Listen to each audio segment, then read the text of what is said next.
expected to be a sellout crowd, a late arriving crowd at Wallace Wade Stadium, which seats just over 40,000 fans.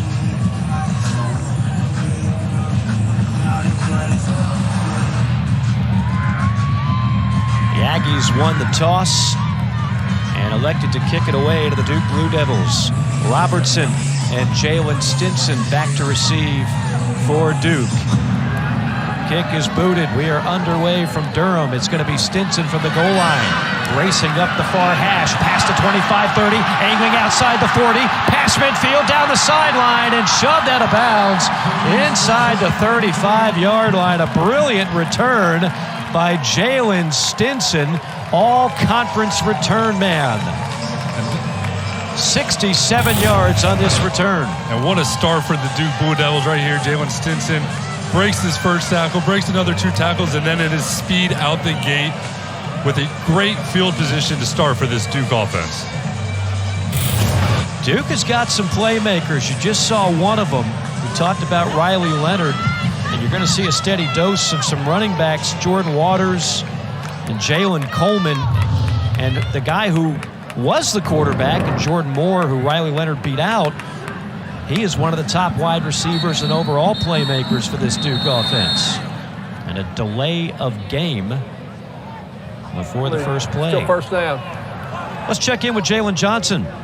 You guys, one of the bright spots on this Duke offense has been the running back room. Jalen Coleman, Jordan Waters have been together since they were freshmen. And I got a chance to talk to Jalen Coleman earlier this week, and he said it's different now because we know who we are. We said we complement each other, and we know exactly what it takes to get the job done. Leonard over the middle, down the seam, and a touchdown to the tight end. Nicky Delmolen for 38 yards and a score. So they've got great running backs as Duke, as Jalen just told you, but Riley Leonard continues his efficiency through the air, and the first touchdown of the year for Delmolen. Just quick ball fake, and then his tight end pops up over the middle. There was no center field there to make the tackle, but what a way to start for this Duke Blue Devil team.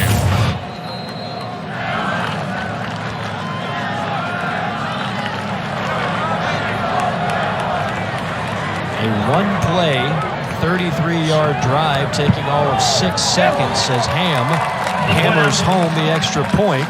In a blink of an eye, Duke takes a 7-0 lead. What a great start. Spurred by the kicking game. Duke coaches have to be happy with this start coming out the gates. Certainly do. I mean, special teams is something we didn't talk much about with this Duke team. They're trying to get their defense back. This is a Duke team that struggled to beat North Carolina A&T a year ago. In fact, they struggled to win games a year ago. It was a tough last 3 years for Duke football. They really just could not get much going, hence the coaching change. Mike Elko comes in, and a lot of people figured, well, this is going to be your classic rebuild. Mike Elko and these Duke players had other ideas in mind. They want to go ahead and do damage right away. They do, and the coaches hit it yesterday that all they had to do was show the tape from last year against North Carolina A&T. Duke got off to a slow start. North Carolina A&T was actually winning the game after the first quarter.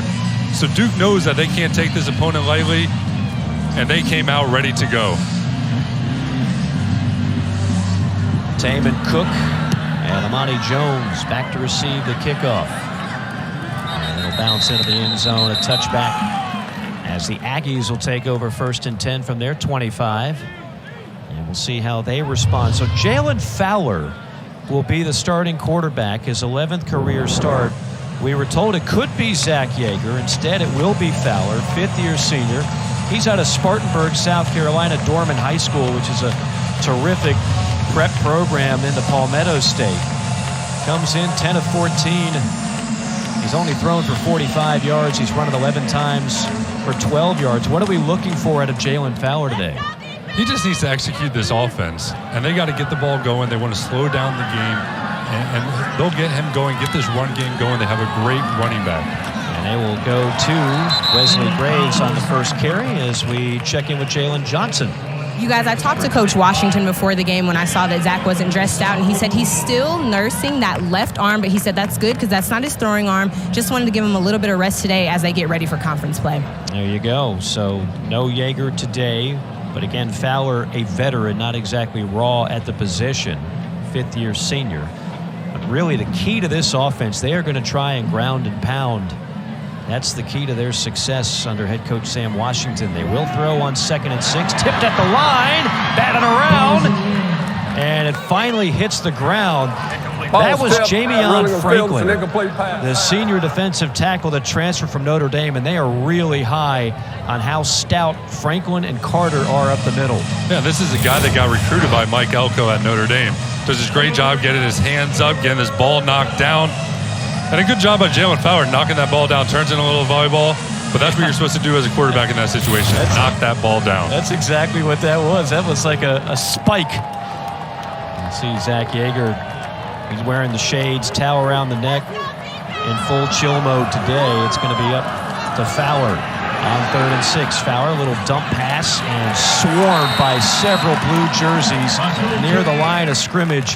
That is their dynamic playmaker, Bashul Tootin, their tailback, but he's dropped for a loss, and it'll be 4th down and long, a punting unit onto the field for the Aggies. And I like the call there by Chris Barnett, trying to get the ball in Bashul Tootin's hands, but this Rob Smith defense is disciplined, and they don't fall for the fake.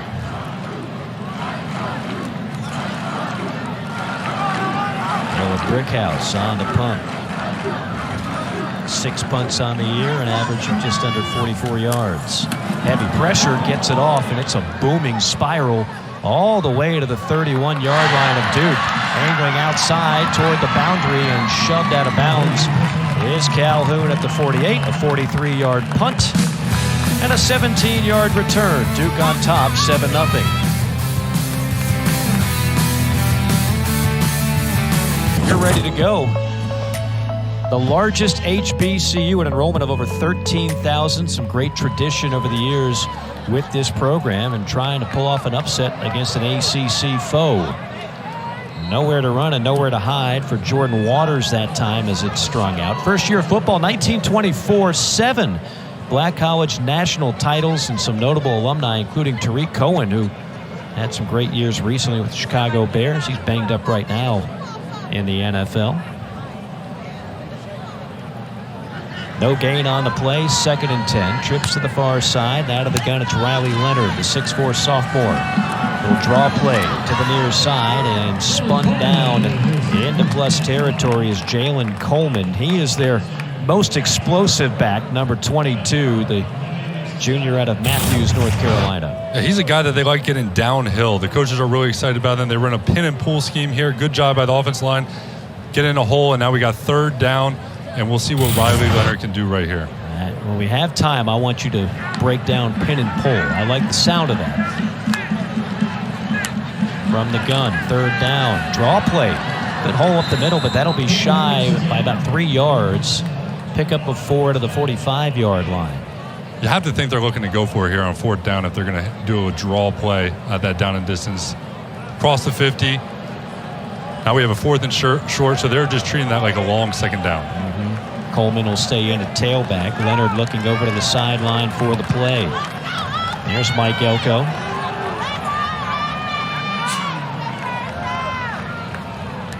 So here we go on 4th down and 3. Leonard gets it, looking to throw from the pocket. Has all day. Now going to be flushed out and will race to the boundary and slide down at the 41-yard line. Riley Leonard could scoot. He was a big-time basketball player coming out of high school. That's a great job going through his read right there. Kind of a play designed to beat man. He sees zone coverage. He gets through his progression all the way. It's not there.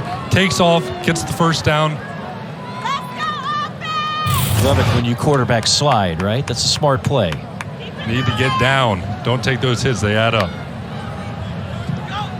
I had a chance to meet with Riley Leonard yesterday. Impressive young man.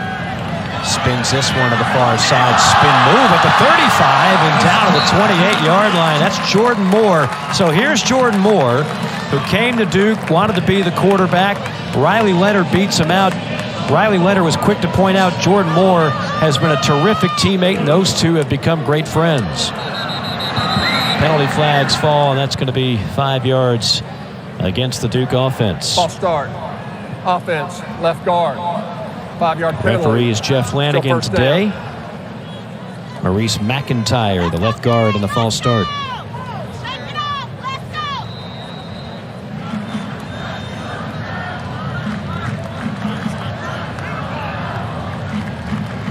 Waters at tailback to the right of Leonard. Trips to the near side. Leonard again. Great pocket. Throws complete at the 25 and angling out of bounds inside the 20. That's John Tavis Robertson. We're seeing all the weapons, the backs, the wideouts, touchdown to the tight end, and of course Riley Leonard orchestrating everything for this offense. They do have deep group. Running back by committee, three-headed monster, and then on the outside, the receivers. They have a lot of guys that they spread the ball out to and get the ball. 15 yards on the pickup, a first down and 10 from the 17 of the Aggies. 7th play of the drive. Straight handoff, banging bodies at the 10, and wrestled down at the 5-yard line. That is Jordan Waters. Brought down by Sumter after a gain of 12.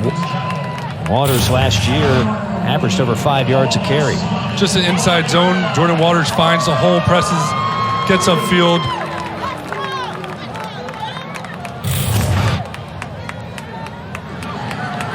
Eighth play of the drive on 1st and goal. Motion by Robertson. Handoff. Probing the left side, getting to the edge, and shoved out of bounds at the 5 as Waters. Sumter was there to meet him.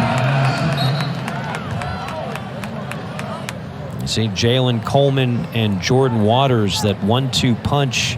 You see what they've done this season, both over 100 yards. Look at the average per carry there, Mike. It's an impressive group. Like we said, they got 3 guys that they feel can really be the guy, but they want one guy to take over and be that bell cow, be that new featured back. 2nd and goal. Leonard. Handoff straight ahead. Stuffed. Jacob Roberts, the outside linebacker, on the tackle after a gain of a yard. It'll be 3rd down. 3rd down here. I'm curious what they do here. They like to get the ball to Jordan Moore. As you hit on, that's Riley Leonard's good buddy, the former quarterback. Let's see if they find him in the slot right here. 10th play of the drive. Waters the lone back in a 4-wide set. Leonard rifles complete. Quick slant and a touchdown for Jordan Moore. 4-yard score, and Duke's offense perfect so far.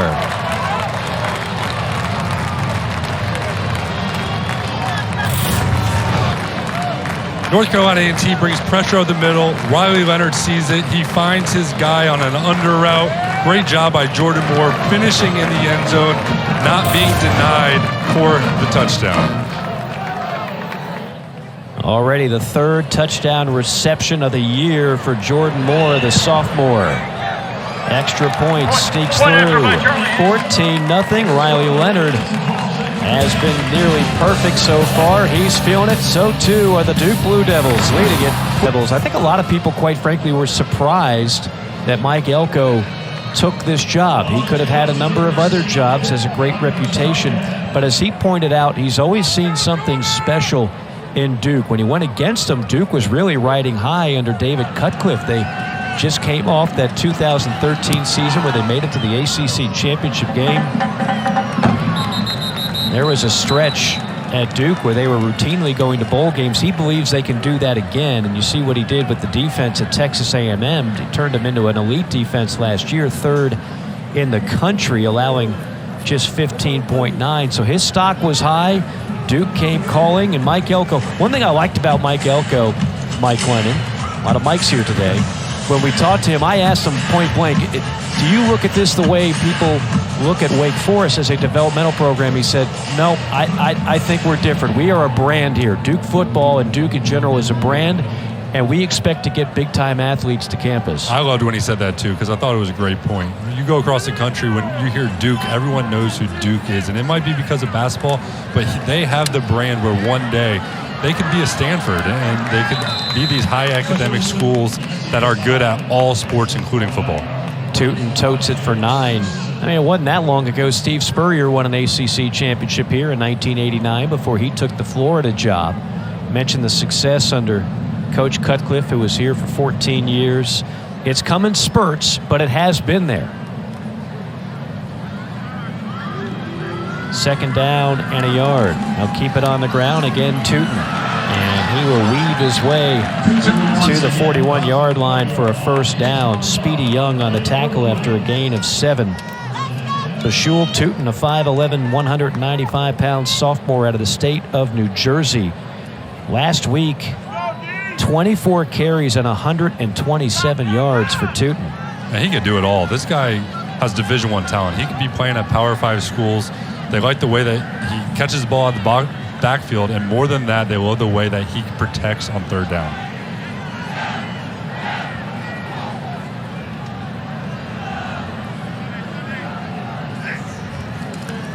On first down, hit from the backside, scooped up by Duke. It's going to be a race to the end zone for Dwayne Carter, and the big man will take it to the house. 36-yard return by Carter, and on the hit was Aeneas Peebles to jar it loose.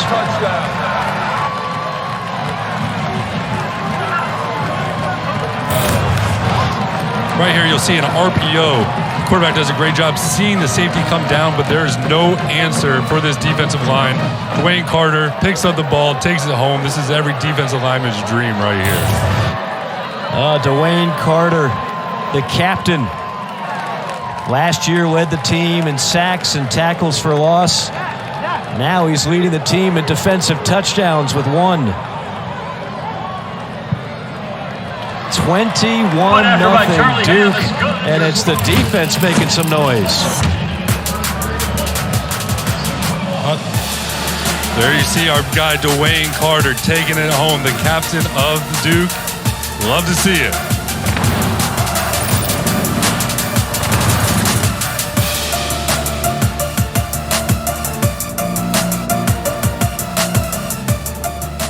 So I said, yeah, you're saving hundreds with the home and auto bundle from Progressive, but there's no saving that casserole. I just love that word bundle. It's so fun. So, two things coming together like a force of nature. Like it was really meant to be,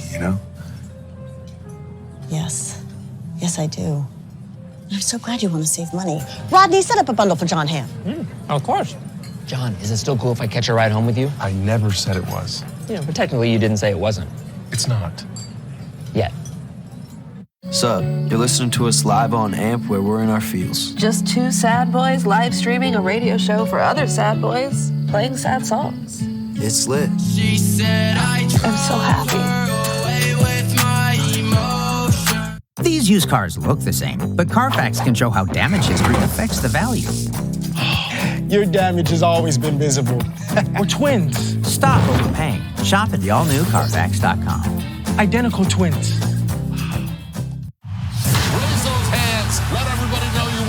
This is the time of year when the kids get here, but it starts at development week. It's the calm before the storm.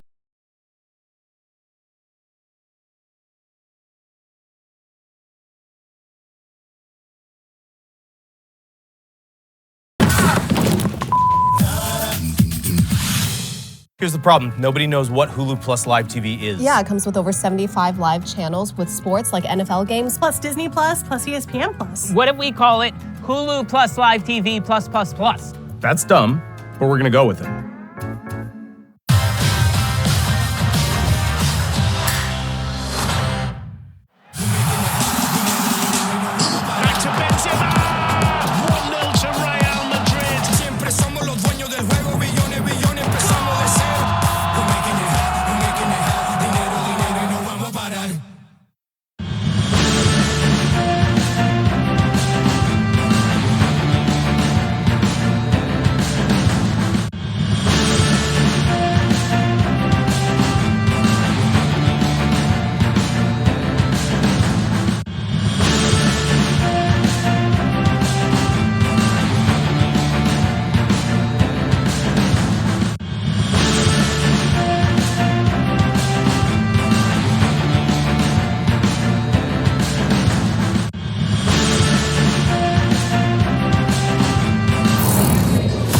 Take a look at the middle of the screen here. Look at big number 92, Aeneas Peebles out of Raleigh, North Carolina. He's so quick off the ball, knocks it out. Perfect form, allowing Dwayne Carter to take this back to the house.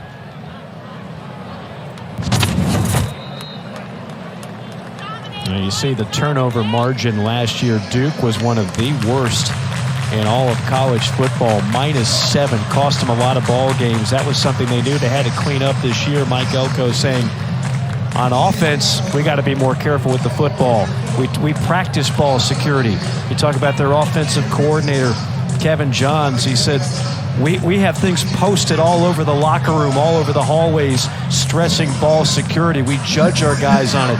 They're going to get dinged if they don't do a good job holding the football in the proper pressure points. Yeah, you forgot to mention the up-downs. Those guys hate doing up-downs, and if anyone is seen with bad ball security, if their elbow isn't right, if their wrist isn't right, these guys are doing up-downs, and it has been a point of emphasis since Mike Elko took over that they are going to take care of the ball on offense and force turnovers on defense. Is it up-downs work with you? Is that a good scare tactic for you? We used to have to do them for penalties back when I was in college, and it used to drive me crazy on intentional grounding. I mean, a 6'7", that's not an easy up-down, right? A long way down, a long way up. Not exactly the same exercise for everybody.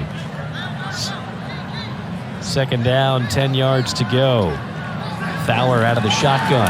Duke dials up the blitz. Pass over the middle, caught, and immediately stuffed at the 30. It was caught by Warren Stinson on the tackle. Tonight on ACC Network at 11 o'clock Eastern Time, the ACC Huddle crew will have a complete wrap-up of the whole day, highlights, analysis, interviews with players and coaches. They'll have you covered. That's on the ACC Network and the ESPN app. With Mike Lennon and Jalen Johnson, Mike Morgan here at Wallace Wade Stadium in Durham. All Duke here in the first quarter, trying to improve to 3-0 on the season.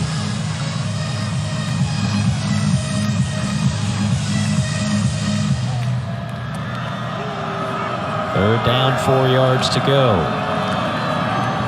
And pitch play, bouncing it outside and finding some yardage was Tootin. Rivers on the tackle after a gain of 7. Tootin doing a good job of turning what looked like nothing into something. I thought that was a great play call because Duke shows a front that you're expecting them to pass the ball, and it's not great against the run. So to get to that little shovel pass in that situation is a great play call by Coach Barnett.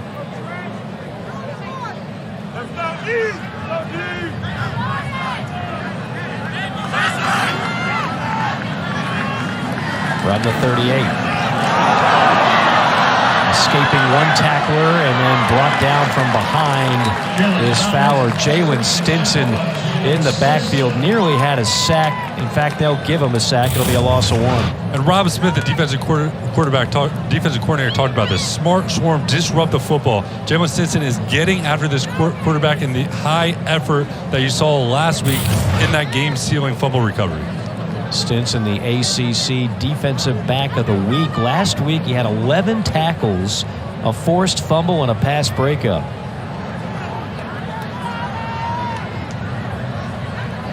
Second down and 11. And a sweep to the near side and breaking tackles en route to the 44-yard line. That's Taman Cook, the wide receiver. He'll pick up 7.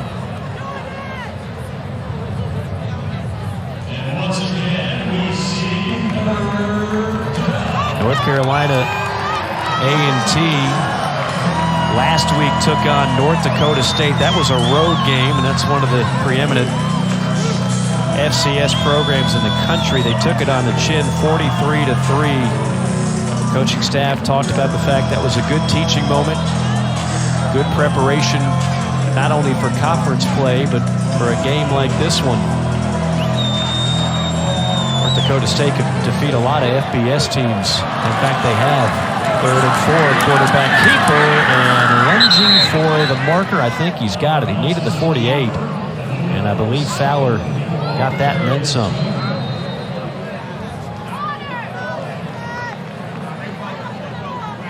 And we got a new quarterback. Number 5 on the jersey, number 80 on the helmet. Who we got here? 80 on the helmet, 5 on the jersey, and nowhere on the depth chart. We got a helmet switch. Okay. Well, I have that as Eli Brickhandler, if the number is right, a freshman quarterback from Stockton, California. How to make sure to go get that headband. Did not see that one coming. First down and 10.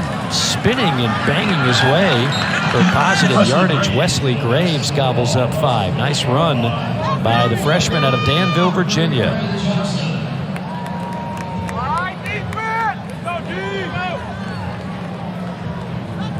There he is. There we go. The mystery man. We talked to the coaching staff for about an hour. We did not hear the name Eli Brickhandler anywhere in that conversation. You almost wonder if he wasn't expecting to go in and didn't have his helmet ready and just grabbed the nearest teammate's helmet.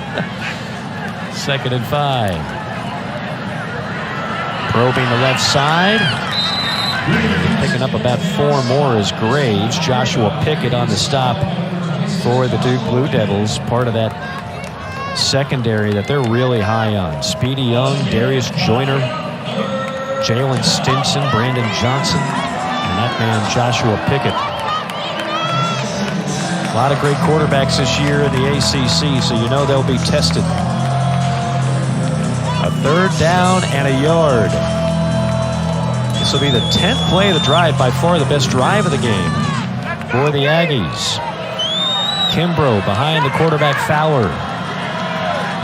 Handoff to Kimbrough, and Kimbrough finds daylight for first. 2 penalty flags fall.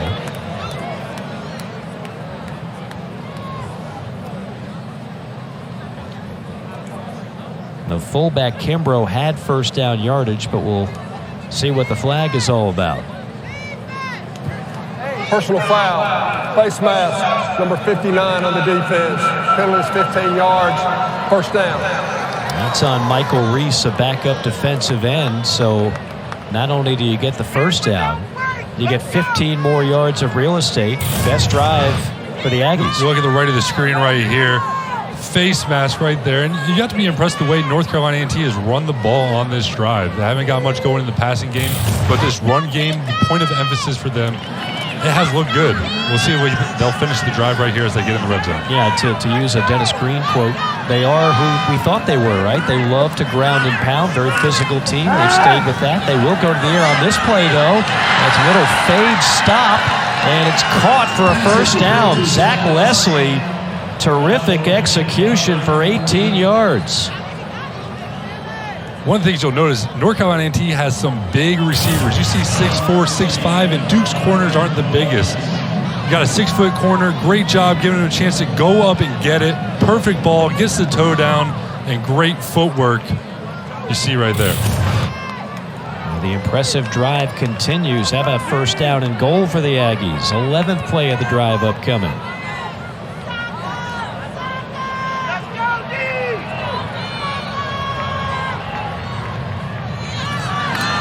Straight ahead, and Dane tackled near the line. Franklin and Reese on the stop. No gain on the play for Tootin. See the motion right here. Tight end comes across on a sift block, but there is no answer for Jamion Franklin.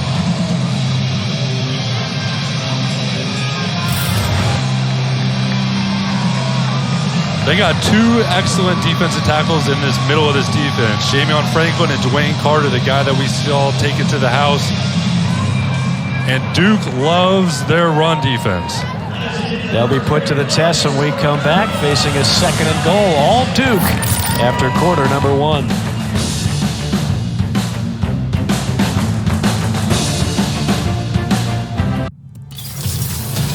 Now for North Carolina A&T, you see the stats and the score dominated by Duke, helped by a defensive touchdown.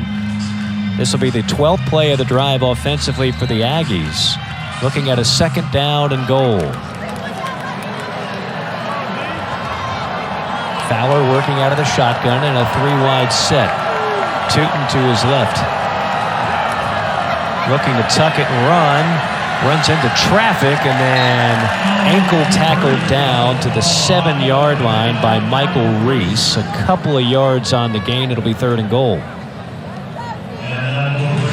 We'll see right here if they give their big receivers a shot to go up and catch a fade in the back of the end zone. I think Duke might try to take it away, not let them get a one-on-one matchup. But if I was North Carolina A&T, I would love to give these guys a shot in the corner of the end zone. Let's see where they go. 2 to the far side, 1 to the near. Now some motion here.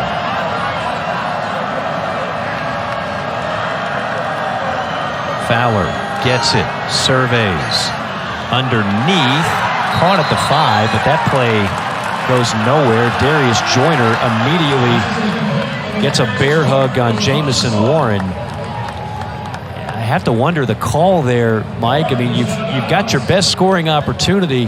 Why not throw it to the end zone if you're going to throw? Yeah, they're trying to run a crossing pattern, but I would have liked to seen them give their tall receivers a shot to make a play. So after a impressive drive, they'll have to settle for a chip shot field goal. This will be a 21-yarder by Andrew Brown. Brown perfect on the year, 3 for 3. Snap, hold, and the kick perfect. 21 yards. And the Aggies are on the board. 21-3 our score. Early second quarter here in Durham.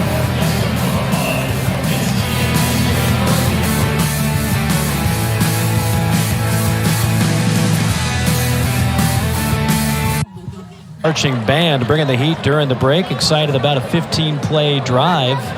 It's exactly what that man wanted, Sam Washington. Long, sustained drives, taking a lot of time off the clock. Everything but the finish on a 3rd down and goal from the 5, from the 7 rather. They went a little bit conservative on an underneath throw, so they have to settle for 3 to see if the defense for the Aggies can slow down this Duke offense, which has been on fire really all season long. Kickoff return to the 31. And that's where Duke will take over. Sunday best tomorrow with 3 strong early season matchups in each sport.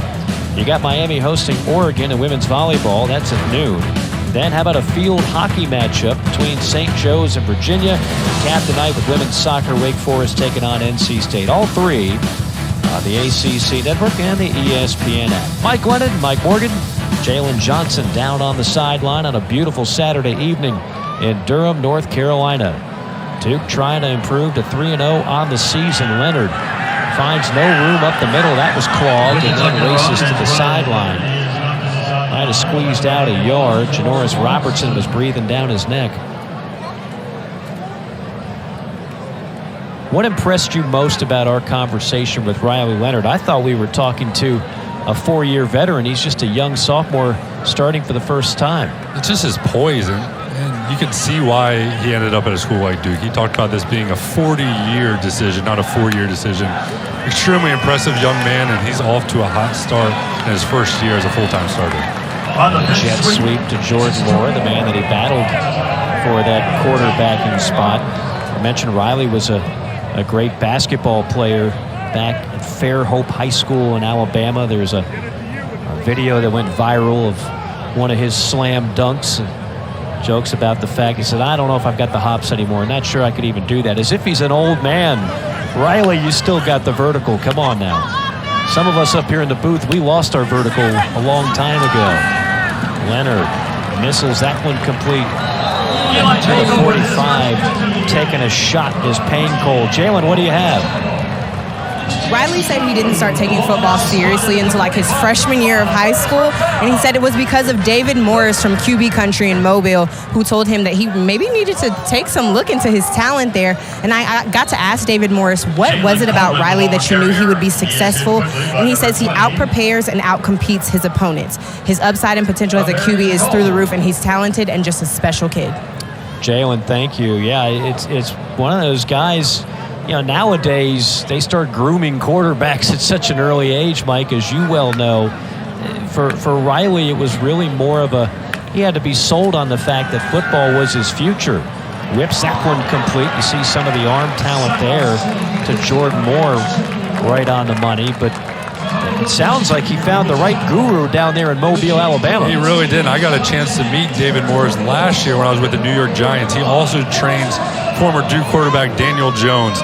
He worked with Gardner Minshew, a former teammate of mine as well. He does a great job with these guys, and he saw from an early age the potential that Riley Leonard had. Leonard now 7 for 7 so far in this game. In plus territory on first down. 4-man rush. Leonard rolls out right. Offers a deep ball down the sideline. Nobody on him. And tackled shy of the goal line. Samir Hagans, the second fastest of the wide receivers. 41 yards. Take a look at Samir Hagans on the out and up. The DB for North Carolina A&T absolutely takes the cheese. Great job by Riley Leonard. He had pressure in his face. I'm sure Samir would have loved to get in the end zone right there, though. Yeah, unfortunately for Leonard, he was hit as he threw it. That's the most he could get on the throw. Otherwise, that one would have been a touchdown. On first and goal. They will hand it off. That is Jordan Waters again, bottled up near the line. Look at Riley Leonard here, standing in the pocket. He's got to move in the pocket. Guy right in his face. That is not an easy throw to flick the ball 40 to 50 yards down the field with guys coming at you like that. Yeah, that was Jaheim Pittman laying the lumber on Leonard right when he threw it.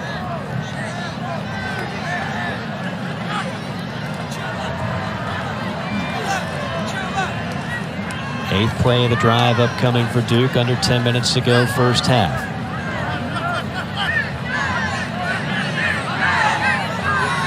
Waters to the left. Instead, it's Riley. Riley Leonard going to keep it and will be unobstructed to the end zone. Well-designed play by the Duke offense.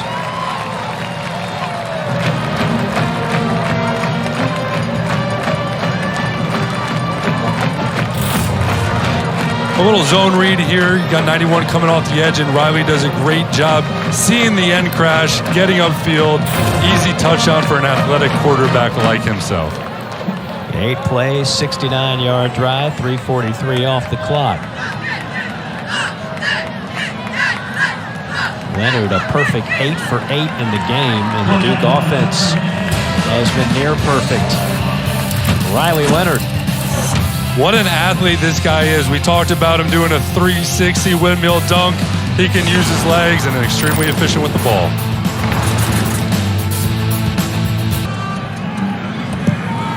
I want to get your thoughts not only on that, but as a guy who was a high draft pick back in the day, I want to know who would be your top draft pick out of this group. But you saw those 5. How about Drake May? I know you love this young man. Talk about a high draft pick. Only a redshirt freshman. This guy has it all. I've been so impressed with what he's been able to do. He's got the size, he's got the arm, the athleticism, and I think he's going to be the next great quarterback to come out of Carolina. Sam Howell was terrific in his time there. Left early, paving the way for May to get some playing time. Go back to that original 5, because most of those guys are draft eligible. Put your GM cap on. Who would you take? Yeah, before the season, I would have said Tyler Van Dyke, but after the way Drake May started this season, I think it might be Drake. But Tyler Van Dyke has first-round potential for sure. Devin Leary has an NFL arm. He should be playing on Sundays as well. Well, the mystery man of the day, Eli Brickhandler, who not only did the coaches not discuss, wasn't on the depth chart. We go 3 deep for the Aggies. But we now, and he's got the right helmet on this time with the proper number. So Eli Brickhandler, we can tell you, is a 6'2 freshman out of Stockton, California. The rest of the story will have to be told in the next 2 hours here in Durham. How about play action? Looks like he can scoot pretty well, and that's what he'll do. Lowers the shoulder and takes a shot at the 30. I'm not sure if that's what they're going to like to see out of Mr. Brickhandler. Daquan Johnson laying the wood after a gain of 4. I like it, though. Comes in the game, isn't scared to take a lick. Sometimes it's good to get hit a little bit and hop up, and you get those little jitters out of the way. He'll be ready to go. He's got the right helmet. I think we're going to see more out of this guy.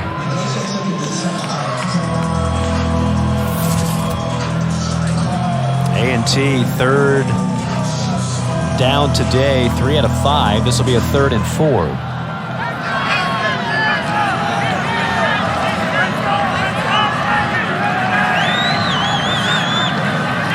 Four-man rush. And a throw on target. Brick handler to Zach Leslie, who reels it in on the move, and a first down for the Aggies, a gain of 10. It's a great job by Zach Leslie here. He's got man coverage running a slant route. Quarterback sees the coverage, gets the ball to him before Jalen Stinson, the robber safety, can make a play on the ball. It's kind of funny how people just assume because it's a short throw that that's an easy throw, but if you throw it the least bit behind a receiver on a slant, that can lead to a lot of turnovers. That ball is all about ball placement. You want that ball 1 foot in front of the numbers so he can catch the ball and get upfield. Again, looking to throw on the run. Brickhammer showing some moves and some speed before he's wrapped up at the 45. Nick Morris gets credit for the tackle.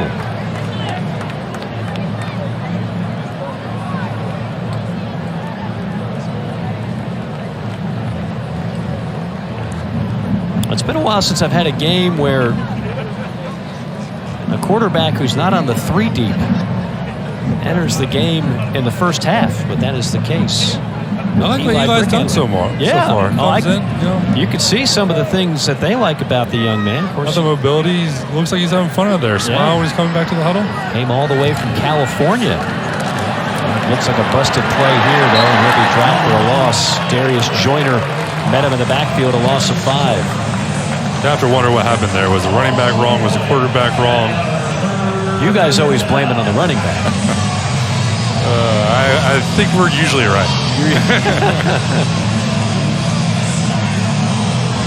That puts them back behind the 8 ball, a 3rd down and 11. Well, clearly they have more confidence in Brickhandler throwing the ball, and the way this game has gone early on, you can't just play ground and pound when you're down 28-3. So I think a big part of the reason would have to be the way this game has gone. Yeah, probably just looking for a little spark. Jalen Fowler stepped in last week against North Dakota State. Did some good things, but wasn't moving the ball a ton. So maybe they're just looking to get a little spark and see what this young fella can bring to the team. And again, no Zach Yeager today. He's still banged up. Offense in the 3. 5-yard penalty. Still 3rd down. It's on the receiver, Elijah Bowick.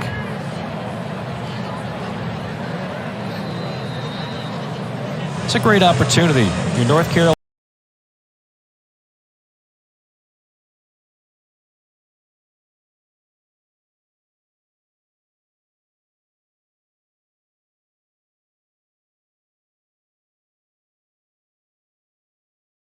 football. It sure has. And I love what Sam Washington said about going up to North Dakota State, how there's an opportunity to see what championship football looks like. Right. Off the back foot. And that hit the ground. Incomplete. Tough throw intended for Warren. Shaka Hayward was providing the pressure. That's the first time we've called his name today. It probably won't be. The senior linebacker out of Decula, Georgia, who started off as a high school safety who grew into a linebacker. Number 42 in blue is a special talent for this Blue Devil defense. And when we met with him yesterday, he said his favorite part of this new Rob Smith defense was the 3rd down package, how they use him in multiple ways. He not only plays the linebacker position where he drops back into coverage, but they also let him rush the passer, which he absolutely loves. Punting unit on the field for the Aggies. It was a terrific punt. Fair catch called for at the 23-yard line. The Duke will take over when we come back. 42-yard punt, no return.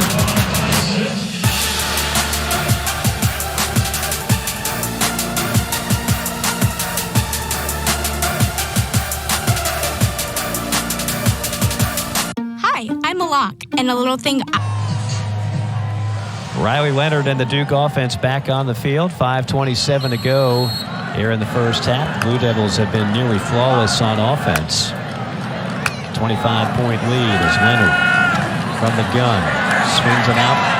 Left side, leaping the defender, and down to the 33 is Jordan Waters. Sports Center top 10 nominee. Waters showing some elevation. Check out this by Jordan Waters, the athleticism to hurdle the defender and pick up the first down. Impressive. Swing pass near side. Speaking of athleticism, this is Riley Leonard. We mentioned the basketball prowess of the quarterback for Duke. Look at this! How about a little 360 windmill? I mean, he's not like he's 6'9", he's 6'4". Leonard's got some hops. Now, Mike Lennon, conversely, 6'7", one of the tallest quarterbacks during your time in college and in the NFL. What kind of hops are we looking at with you? Well, let's just say I think my vertical jump at the NFL Combine was one of the lowest in quarterback history. For being as tall as I can, I mean, I'm surely not pulling off that. But what I did do, Riley claims that he's the best basketball player on Duke's basketball team. Last year, Daniel Jones said he was the best basketball player on the Giant team. So I reached out to Daniel. I said, can you pull off this dunk?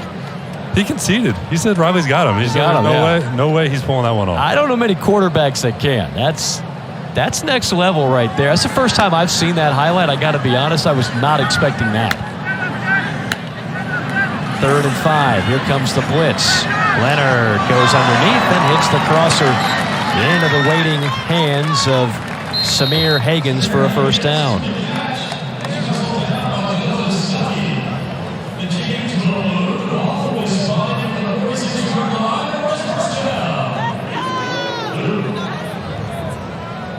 Understand Appalachian State defeated Troy on a Hail Mary. What a day in Boone, North Carolina.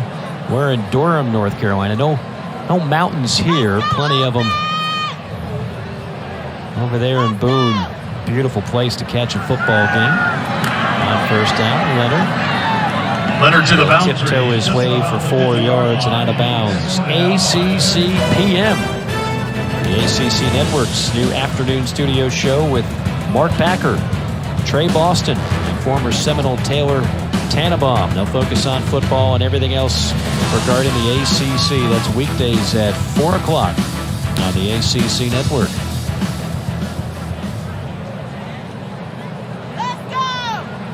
Ball spotted at midfield. Under 3 minutes to go, first half. Leonard, handoff. Trying to get to the edge, and now turning the corner inside the 40. And Jalen Coleman, 14 yards and a first down. I love the patience there by Jalen Coleman. Kind of gets behind his guys, lets the play develop, and then when it's time, he turns on the jets and gets the corner. Described as the most explosive back, the guy with the best burst of that talented stable of backs that Duke possesses. On first down, Leonard from the pocket. Missiles one. Oh, broken lead right there. Picked off at the 10. That is Averian Cole, the linebacker. The Rover was just waiting on it, and I don't think Riley Leonard ever saw him. Very uncharacteristic of Riley right there. Not sure exactly what he saw, but clearly one that he would like to have back. But a great play by North Carolina A&T.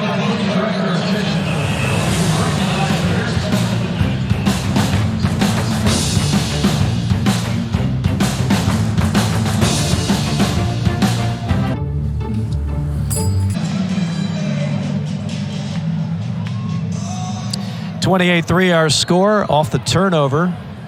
Aggies back on the field and back to the starting quarterback, Jalen Fowler. Fowler, play action. Throws it, scooped up. First down for the Aggies. Go back to the pick. What do you see here, Mike? Right here, you kind of see the receivers are running a scissors combination, but the receiver tricks the quarterback. Riley thinks he's crossing the safety's face, but you can't fool the quarterback as a receiver, but still one that Riley would love to have back. It's the first incompletion for Leonard. And, of course, the first turnover on Duke. We talked about the turnover problems a year ago for the Blue Devils. Deep ball, missiled right on target and dropped. That's got to be caught by Caldwell. Joshua Pickett in the coverage, but that was a perfect ball thrown by Fowler. That was a perfect ball, one you'd like to see the receiver come down with, but definitely a confidence boost for the quarterback to put the ball on the money. They look like they're starting to play with a little tempo here too, so maybe they're going to change up their philosophy and try to use tempo to get back in this game. So what does Mike Glennon, back in the huddle, what do you tell your wide receiver? You've been looking for the big play all game. You put the ball on target and he drops it. This next play, I'm coming right back to you.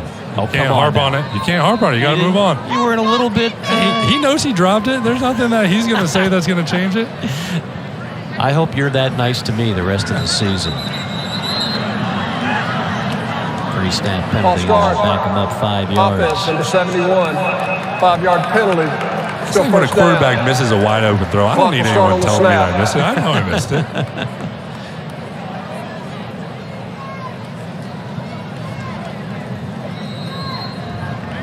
Well, you hope if you're North Carolina A&T that you get a couple more of those type of opportunities. This Duke defense has been stingy tonight. They sure have. Let's see what North Carolina A&T does going forward. Minute and a half left. A little 2-minute drill here.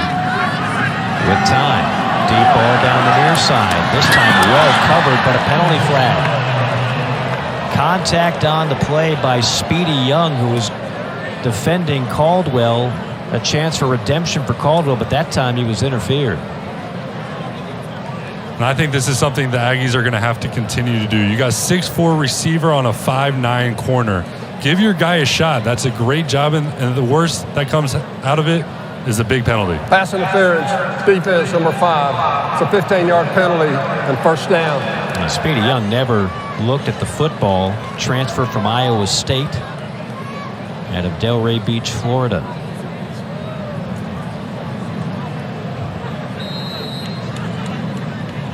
Now don't look now, but the Aggies are in business. A minute 31. They've got all 3 timeouts. And in plus territory on first down. Split twins. Shotgun for Fowler. From the pocket. Goes underneath. Tipped and incomplete. Dangerous pass. Tootin was well covered on the play. Looked like Hayward was there. I like what Jalen Fowler's doing here. Clearly they wanted a little spark by making the switch, but they're putting him back in this 2-minute drill because they obviously feel more comfortable with him throwing the ball. That's 3 good passes in a row. 3 balls that have hit the receiver's hands that they need to come down with.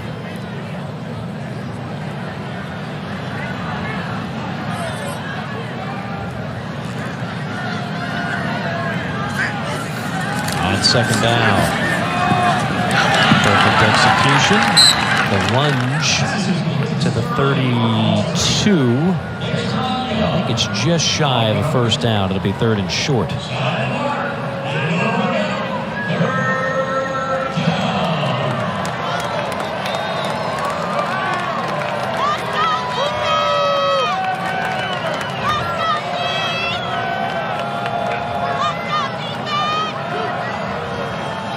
Fowler straight ahead running, and first down yardage and then some for Tootin. And Tootin is a workhorse. 24 carries a week ago, and if A&T is going to have any success today, they're going to need a heck of a performance by number 33 in white.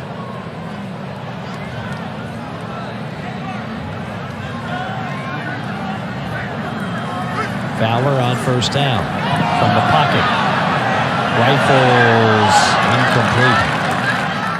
And it looks like Duke is not going to let them throw these go balls. They realize the mismatch that they have with the size. The corners are now playing softer coverage. And right here, he has double coverage right here. He has the safeties coming over top and a kind of a cover 2 look. But you can tell that they're holding on for dear life, that they do not want this ball thrown up over their head.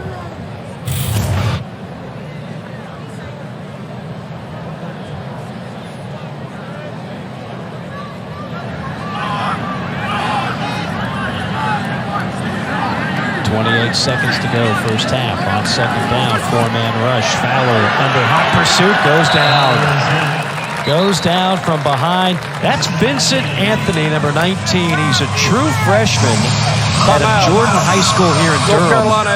And the coaching staff loves him. They can't help but think a little bit of a former Duke Blue Devil by the name of Chris Rumpf, who's now in the NFL with the Chargers. They think he's got the potential to be a star. They are very high on this guy, an early enrollee, and that decision to enroll early has paid off because he's already starting as a true freshman. You see the size, 6'6", 240, got his hands on a ball last week, and the future is bright for the young fella out of Durham.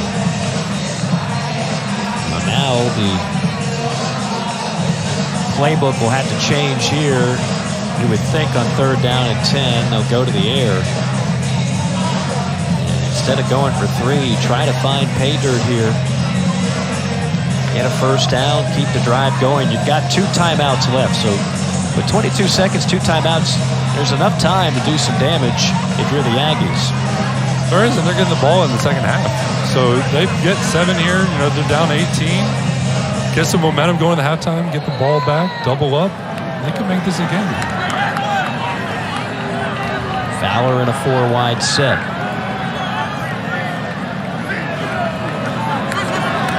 Good time. Missiles one over the middle. Another drop. Should have been 6. This time it's Jamison Warren who can't hold on. What a ball by Jalen Fowler. They put the safety over top to take away the go ball, but he finds the seam route, and it goes right through the receiver's hands. Are you still going to be Mr. Nice Guy? Now it's 2. Hey, that might be a little bit. Hey, come on now. Come on now. I mean, those are 2 perfectly thrown balls. That one cost them a touchdown. Instead, they'll settle for a 41-yard field goal attempt for Brown, who's been perfect this year. From the hash. Kick is on the way, has the distance, and it has 3 points written all over it through the uprights. A long field goal makes it a 3-score game. Another impressive drive for Sam Washington's offense. 9 plays, 45 yards. I'll tell you what, Jalen Fowler looked really good right there. I'll be curious who comes out in the second half at quarterback. Do you think that Sam Washington is going to want to ride the hot hand with Jalen Fowler? But we also like what we saw out of Eli. I'll be curious how Sam Washington's squad does this year in the Big South. Yeah, a lot of conversation. They were in the MEAC for a long, long time, had success. They wanted to make the move to one of the other conferences, felt they'd be in a better spot to make it to the playoffs, so they go to the Big South. Well, then everybody's leaving the Big South now in this day and age of migration. So they're going to be in the Colonial. We talk about stepping up the competition. The Colonial, a very difficult league at the SCS level. Sam Washington was, let's just say, mixed reviews on that decision. But that's what faces this program. But I'd have to say that they're going to be a tough out this year in the Big South Conference. Little squib kick and a fair catch at the 25. We've seen some amazing fans across the ACC, and now we need your help this fall. ACC Network wants to experience each sport from your perspective. So snap a pic or take a video, tag it with hashtag #AllTheDevotion, and post it to your social media. You a big social media guy? I have not been during my playing career, but I have been back on Twitter now lately, breaking down some ACC football. I'm the latest Mike Lennon Twitter follower. I mean, now I'm dialed in. 12 seconds left. Can't imagine Duke's going to do anything too fancy here, and they certainly will not. As Coleman runs out the clock. That'll be a loss of 4 on the play, but otherwise pretty dominating performance. The one mistake, the pick for Leonard. And Duke will go into the locker room with a cozy 28-6 lead as we wait on Mike Elko. Hope to be joined by our own Jalen Johnson in mere moments. Weeks in a row, he's had a really good first half.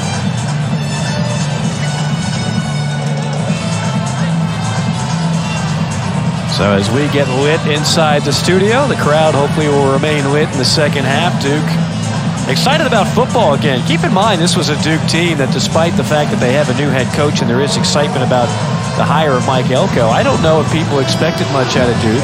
Convincing win over Temple, that was one thing. I think when everybody really started to pay attention, when you go on the road and you beat a Pat Fitzgerald Northwestern team the way Duke did, and the one thing that Mike Elko told us that impressed him the most about that game, they ran for 150 yards more than Northwestern did. He wants to be a physical football team. That's what he's trying to bring to Durham. He has brought that mentality from Texas A&M. Until in their first 2 games, this defense has held the opponent to under 75 yards rushing each time. Incredible job going up to Evanston last week and stopping that run game.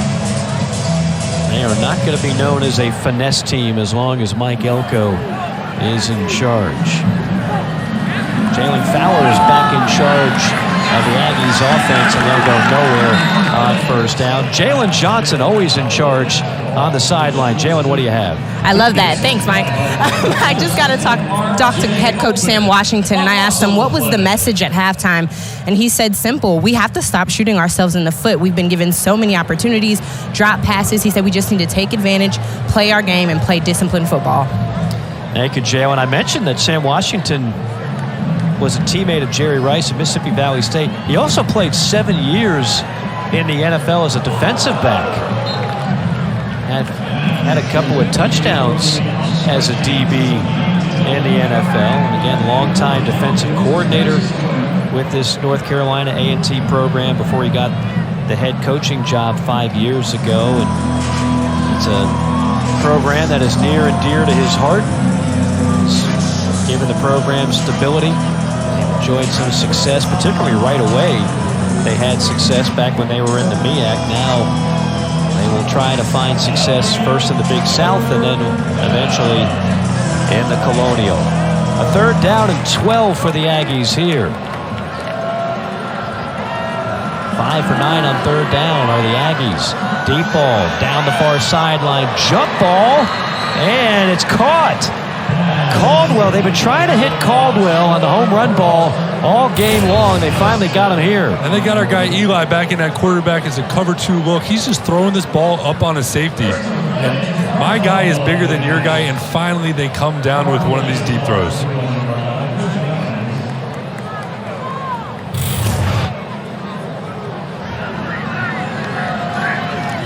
First and 10. Fowler hands it off. Little wiggle. And a lunge out of Tootin. Picks up 4.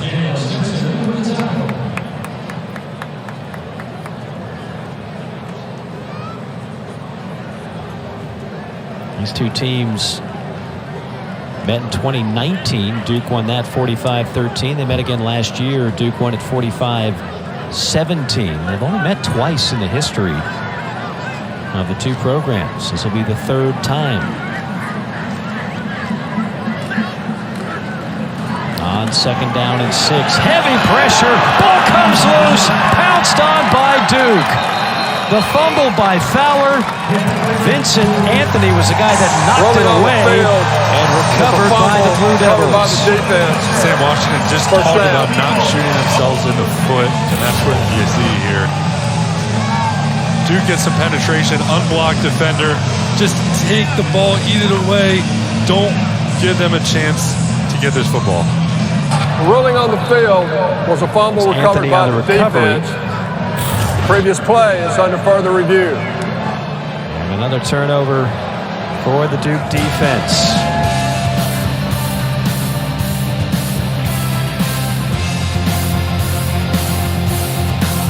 I didn't win the loss.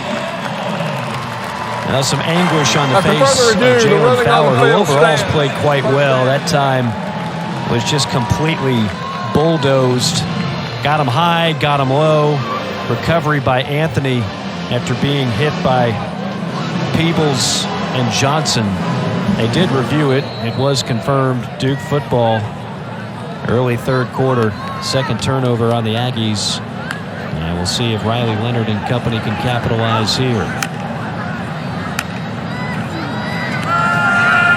Inside handoff and wrapped up for a loss on the play is Waters. Joseph Stuckey got a big bear hug on him and wrestled him to the ground. Remember the coaches this week, he said we have to stay on our leans. We have to be gap oriented. And these guys are playing hard to stop this run. Yeah, I mean, that's the one thing that North Carolina A&T does against everybody. They're going to dare you to throw. So there's going to be one-on-one, but they are going to load the box, and they're going to do everything they can to take away your ground game. This time it's going to be Leonard on the ground. Leonard showing some moves and some speed. A foot race to the 10, to the touchdown. 56 yards. Beautiful run by Riley Leonard.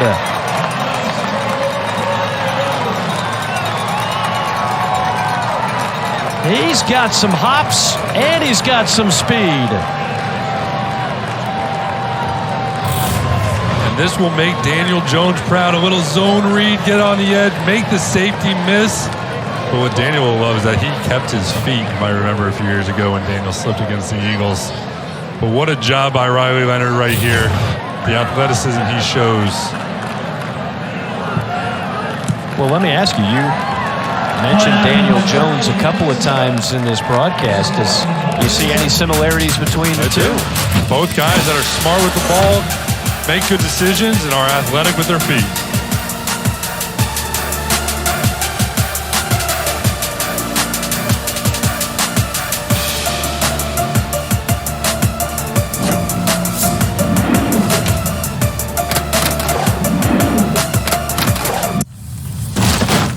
Wait! Did you download Grammarly? If you want to ace this paper, then don't press submit. Grammarly helps you clean up your messy, confusing sentences to get your point across clearly. Sorry I'm late. Did you know that Grammarly checks against billions of sites and catches any accidental plagiarism? Looks like an A+ to me. Looks like we got to the CEO position.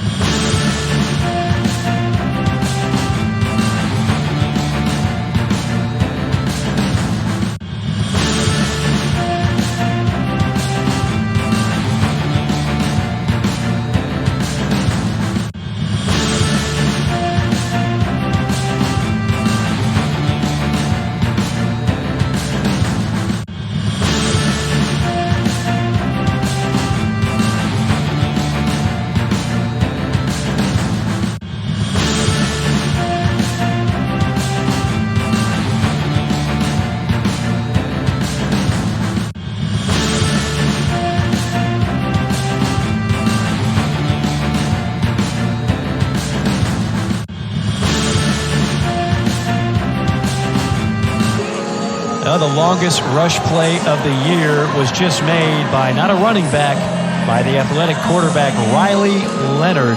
56-yard scamper. Juked one guy, and then it was off to the races, and nobody able to track down number 13 in blue. What a game for Riley Leonard. And when he was in competition with Jordan Moore this camp, they said these two guys were too good of athletes to not have both on the field at the same time. Jordan Moore moves to receiver, but you should see that Riley Leonard isn't a bad athlete for himself either. I was going to say, Riley Leonard might be able to play a little wide out if you need him to. He's got some athleticism and speed in his own right, and a pretty good arm to boot. Young man at a Fair Hope High School in Alabama. Asked him if he grew up an Auburn, Alabama fan. He said, nope, neither one. He said, everybody pressured me to pick one. I just never did. I know he's a fan of the Duke Blue Devils. I think the Duke Blue Devils are quickly becoming fans of Riley Leonard. How about this run? Again, you'll see a second time today, he's had this zone read where the end crashes, but what really impresses is his ability to make this safety miss, and then is just speed the rest of the way. His father was a football player. Mother was an athlete. It's in the genes for Riley Leonard. And it's in the cards for Riley Leonard perhaps to have a good season. We showed you that list of quality quarterbacks in the ACC. This guy completely flying under the radar. I mean, for that matter, so is Duke as a team, but maybe we should start talking about him more. He is. And going into the season unknown of who even is going to be the Duke quarterback. Now through 3 games, there's not many quarterbacks in the ACC playing better than Riley Leonard. See, it was the Mateo Durant show last year for Duke. They had a terrific running back who's now in the NFL. And so everybody was wondering, they struggled last year to put points on the board. They lose their top running back, one of their top receivers in Bobo, and it was like, okay, I don't know what to expect with Duke on offense, but they have certainly found something in Riley Leonard to go along with some good running backs and a couple of playmaking wide receivers. 2nd and 14 for the Aggies. And not much there. Bottled up near the line of scrimmage was Graves. Shaka Hayward, another tackle for number 42 in blue, the 5th-year senior out of Decula, Georgia. A man who started off as a safety, grew into a linebacker, but he could still flat out fly. 3rd down here. Let's see what North Carolina A&T is able to do. They have switched back to Eli. I was wrong on the last possession. Eli is back in this game. Eli cocks and fires a deep ball. That's another one off the hands. Now, I'm not going to say that one was as easy as the other two, but if you're Jamison Warren, you got to help your quarterback out. I mean, this is 3 drops now. You really do. This is the exact same play that was dropped in the end zone. They have a 4 verticals concept against a 2-man look. The receiver does a good job bending it in there. Would have been a great catch, but one you would like to see. Brick handler is dropping dimes. The key word being drop, because we've seen too many of those so far for the Aggies. On the back pedal, now finding some yardage on the far side. Escapes a tackle at the 45 into plus territory. After a 48-yard punt and a healthy return for Jalen Calhoun, let's call it 24 yards. And Jalen Calhoun is one of their best playmakers. We've seen him more in the kicking game. 2 big returns so far. Hasn't had a lot of looks his way. But this is their featured guy. This is the guy they want to get the ball to in the passing game.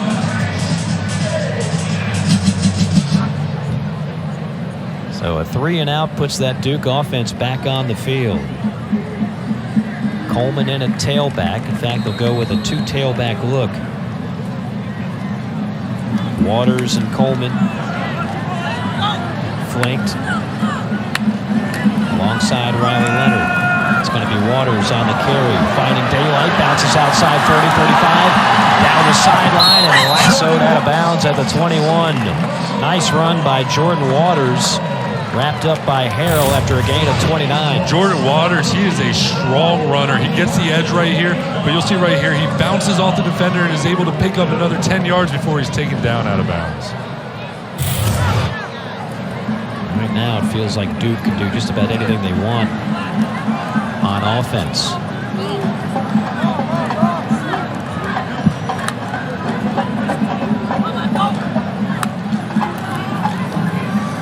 Handoff behind the right side, lowering the shoulder and staggering to about the 13-yard line. That's Jalen Coleman, number 22. You mentioned that split back set right there.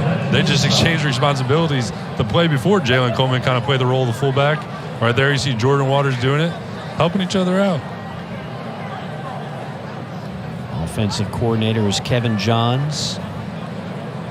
Had a great discussion with him yesterday. You can tell when you talk to the coaching staff, when they know they've got something good. Like, it's almost been a well-kept secret, some of the weapons that this Duke offense has. They are deep.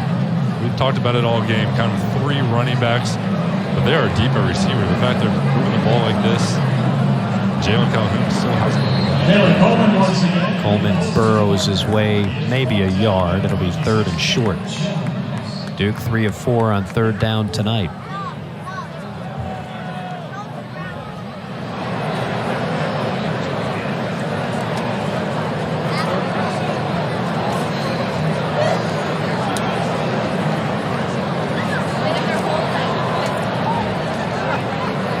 Had the big game last week. He'll be at the bottom of your screen. Trips to the near side. They do have a man look here, so he might have a shot to throw it up to one of the receivers. They'll hand it off. Big hole up the middle. Spinning. Lunging. Touchdown. Jalen Coleman from 12 yards out.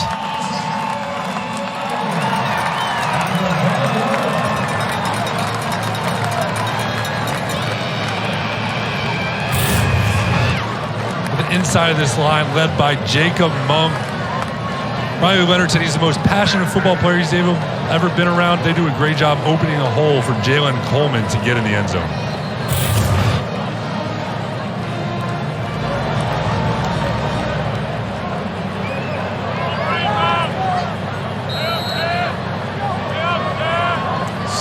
7th, make it 6th touchdown for Duke, the 5th on the offensive side of the ball. Ham, perfect on the extra point. With 8:34 to go, third quarter. The Duke Blue Devils up big on the Aggies.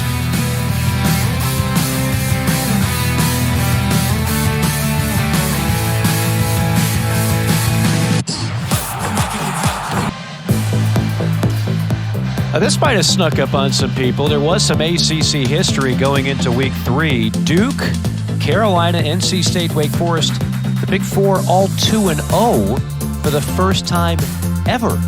And right now, Wake is leading Liberty in the fourth quarter by 7. NC State up on Texas Tech 6-0 at the end of 1. So, chance for some more quality out-of-conference wins for the Atlantic Coast Conference. Last night, you had Florida State knocking off Louisville in a thriller. And there's the three-headed monster of sorts, Riley Leonard. Again, not your typical quarterback in the way he can run. And then Waters and Coleman, ever steady. You know what you're getting with those two backs. Kind of a thunder and lightning combo behind Riley Leonard.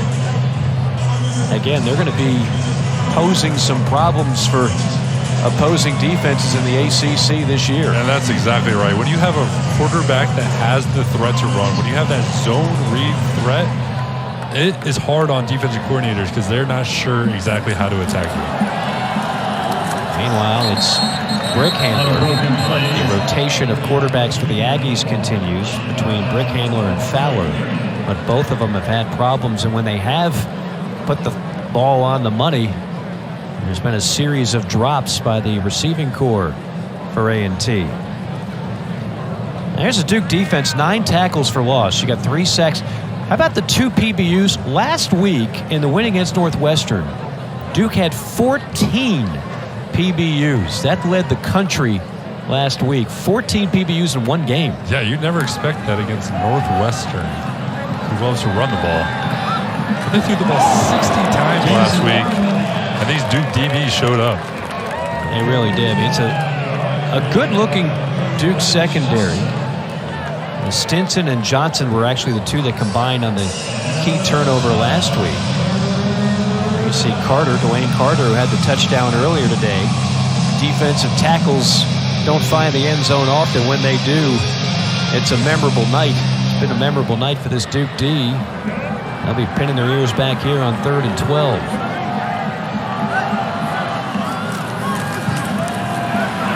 Screen set up, Duke swarming, and great effort that time by Wesley Graves, the redshirt freshman out of Danville, Virginia, and he will find his way to a first down.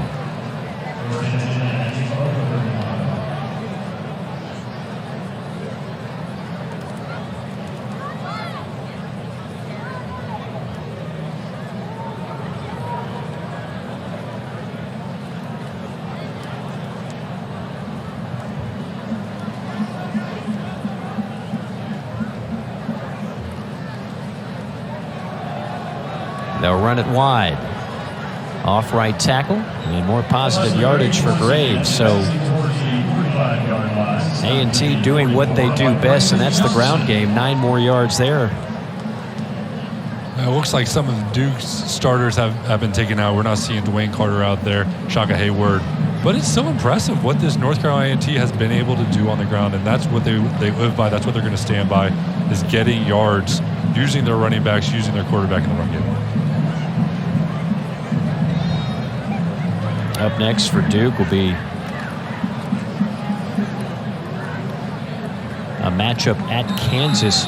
Don't look now, but Coach Leopold and the Kansas Jayhawks may be on their way to yet another win. That's one of the best stories in college football this year, the turnaround of Kansas football. You look at Duke's schedule, they got a chance to make a run here in the ACC.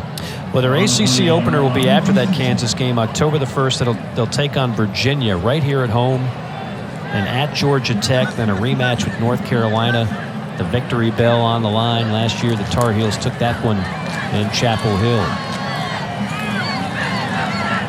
Yeah, when I look at the ACC, Mike, and I'm curious of your thoughts. I mean, everybody knows Clemson has a chance to have another dominating year under Dabo Swinney after a bit of a step backwards last year. But I think so much of the rest of this league is up for grabs. I mean, I like what I see out of Florida State early on. I'd like to see better out of Miami. Your Wolfpack, I'm still a little lukewarm on, trying to figure them out a bit. But I think we could have a pretty good glut of teams right there in that next tier. Yeah, it's really up in the air, and Clemson's going to depend on the quarterback play. Is it DJ Uiagalelei?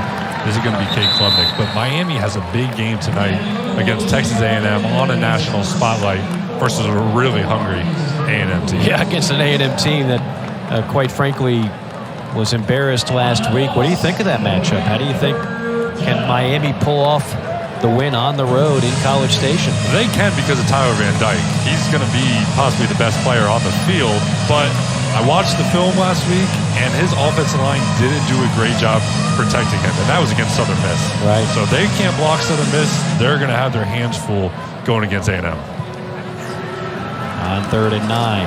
Plenty of time. Another nicely thrown ball and another drop. I can't believe it. Caldwell again gets open. That is 4 flat-out drops on well-thrown balls. That's the story of the night. He's got one-on-one. He's got him beat. And you'd like to see this ball a little bit more upfield, but he puts it outside shoulder, and he gets 2 hands on it. Oh. And they got to come down with some of these balls. You know, it's one of those, if you just are scoreboard watching, you're saying, well, Duke's defense, too much for A&T's offense. If you actually watch the game, the story is a little bit different. Oh, we got a fake punt. Duke is there, and no dice. Aggies stopped. And it was Rocky Shelton, the senior linebacker on special teams, making the play. I'm no special teams guru here, but I'm not exactly sure what the punter saw right here. Can't fault his effort, but 4th and 9, I don't know if he's going to get the 9 yards right there. I'm not sure if Caleb Brickhouse is a 4-4 guy trying to get to that edge. If he's your typical punter, the answer is no. I can't blame the Aggies for trying something here. You feel like the game is starting to get away. And speaking of changes here, Henry Beelan, the freshman out of New York, now in at quarterback. And the handoff bursting through the middle of that offensive line is Jalen Coleman. So what do we know about Henry Beelan? Freshman out of New York, Cardinal Hayes High School. And this is a great opportunity for him. You know, Jordan Moore was kind of the backup last year heading into this season. But Henry Beelan's got to be ready to go if something were to happen in Riley. So these reps are very valuable for him to get. I'm assuming this is the first action he's seen. Yeah, has not thrown a pass or run the ball, so if he has been in there, it's just for mop-up duty. More hard running and second effort by Jalen Coleman, bouncing his way to a first down. Flag on the field. Had a pretty clean game overall. Haven't had a ton of penalties. Holding, offense number 63, 10-yard penalty, still second down. Well, it's probably not the way he wanted to be mentioned, but let's talk about the man who was just guilty of the penalty, Jacob Monk. Jacob Monk is a senior. Jacob Monk was the guard last year. He's the starting center this year, and Mike Elko says he's going to be a Sunday player, and he says this is a guy that has completely turned into one of the best athletes and best leaders on this team. He's going to be huge for them all year long. And when we met with Kevin Johns, what I loved he said about Jacob was when they're at practice, he has such a sense of urgency. He breaks the huddle and sprints up to the line. And as a quarterback, you love that from your center. Another penalty flag here. Jalen has more on Jacob Monk. Guys, Monk is one of those players that Coach says has really benefited from the new nutrition program that he brought in. When we asked Coach Elko what was one of the things he really focused on, he said mass and size when he came in. He said, I wanted to get the nutrition program totally revamped. So they hired Rosalie Grant, and now the new director of football nutrition. Coach Elko said it's really paying off for his entire team. Yeah, Jalen, she came in from Notre Dame, obviously Mike Elko familiar with Notre Dame during his time in South Bend, and that was one of the first things they went to work on: nutrition, the weight room, trying to be more physical. And Jacob Monk has led the way in that category.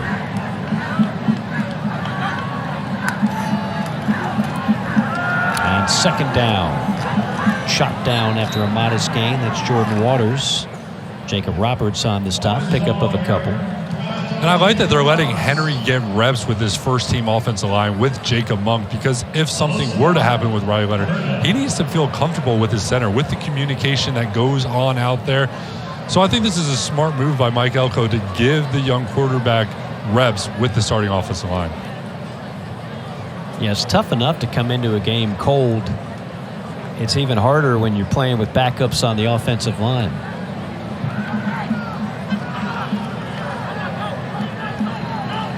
Offensive line has been pretty revamped from a year ago. They're going to push here for a first down. They got a key transferred. Chance Lytle from Colorado, Andre Harris from Arkansas State. They comprise of the right side of that offensive line. That allowed Monk to move from guard to center. Offensive line was an issue for this team a year ago. And only time will tell how effective they'll be this year. So far, so good, that's for sure. In the first 2.5 games of the year.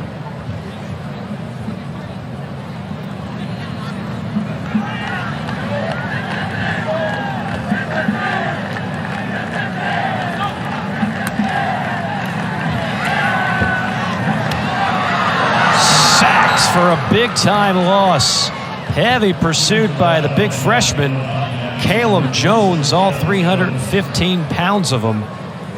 And he pummels Henry Beelan. See what happened here. A little play-action pass. The running goes on the outside, but the tight end just can't block that defensive end, which is always going to be a mismatch when you have a tight end matched up against a pass rusher. First sack of the night for the Aggies, a loss of 9 for the Blue Devils.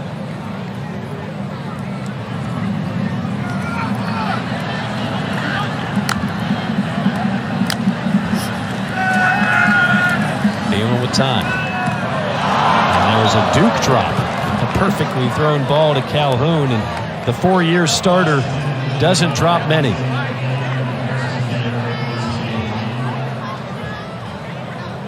I don't know what's going on today, but drops are going around Durham. Jalen Calhoun, your go-to receiver, runs a curl route. It's a good read by Henry. Just got to look at him. And then he gets a little bit of a conversation from the A&T secondary. They haven't had much to wolf about. 3rd and 18. Set up the screen. Nice job of pursuit that time.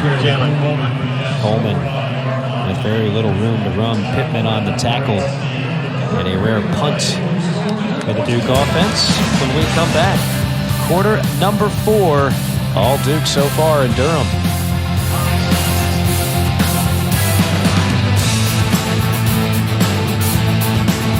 On this young season for the Blue Devils under first-year head coach Mike Elko. First time we've called Porter Wilson's name. He's the punter. He was third-team All-ACC last year. These things are going pretty well. Start of the fourth quarter. Yeah, when you don't know who the punter's name is until the fourth quarter, that's a good thing. Just going to try to pin it inside the 5. Perfect bounce. Pounce on it. They do. Perfect execution for Porter Wilson and the Duke special teams. A 42-yard punt, but more importantly, no return and the ball placed at the 3. Look at this ball. Check up, bouncing inside and pinning it deep.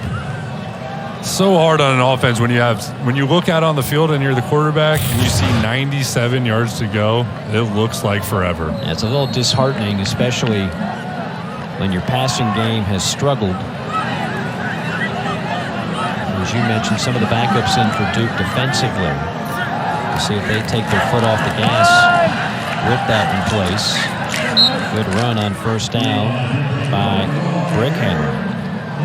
the Mike Elko defense, along with coordinator Rob Smith, someone I know you're familiar with, Mike Lennon. You see the impact already. Second in PBUs, 6 fumble recoveries already. That turnover margin +5. Remember, a year ago they were -7 in turnover margin, one of the worst marks in the country, and already +5.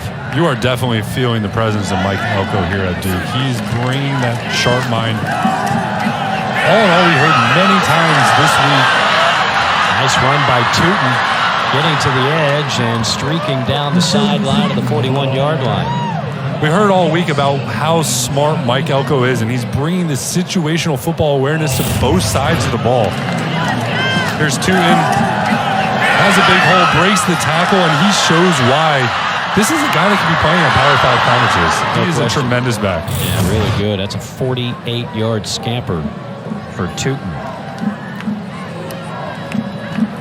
We'll go back to the ground game. Tootin once again. Not much there for Tootin on that carry. Aaron Hall on the tackle for Duke. Yeah, Mike Elko is well aware of the different ways you win football games. They've had some explosive offenses here in Durham. Certainly for many of those years under David Cutcliffe, they racked up a lot of points. Now they're hoping that they can add some physicality on the defensive side of the ball, be a little bit saltier on D. Nice play that time. The last second, the toss, the catch by Graves, and the tiptoe out of bounds at the 20. Look at this, the new form of the triple option. Zone read keep, at the last second, you throw the bubble screen to your running back. I love the play design.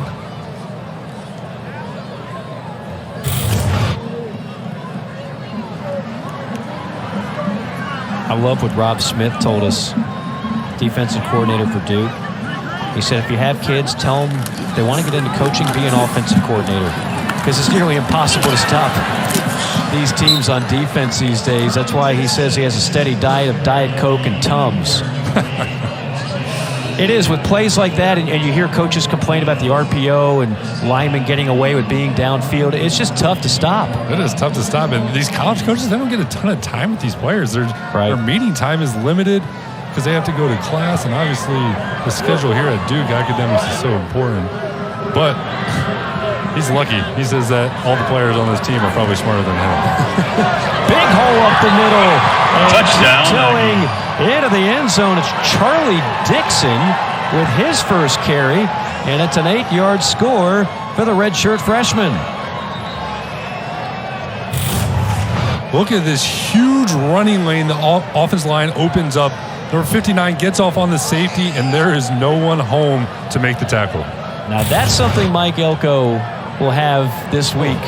He didn't have a whole lot to complain about today, but you no doubt he'll put that one in the film room. I can see all the way from up here how red Mike Elko's face is. He is hot. It's going to be hot about that drive as a whole. That was 6 plays, 97 yards. Again, a lot of the backups in for Duke, but still. Good drive for the Aggies. And the first touchdown for North Carolina A&T. I was a little happy. That's another He's out shade to get of red. somebody. Yeah. Ooh, I can read lips. That's he is not happy with these backups right here.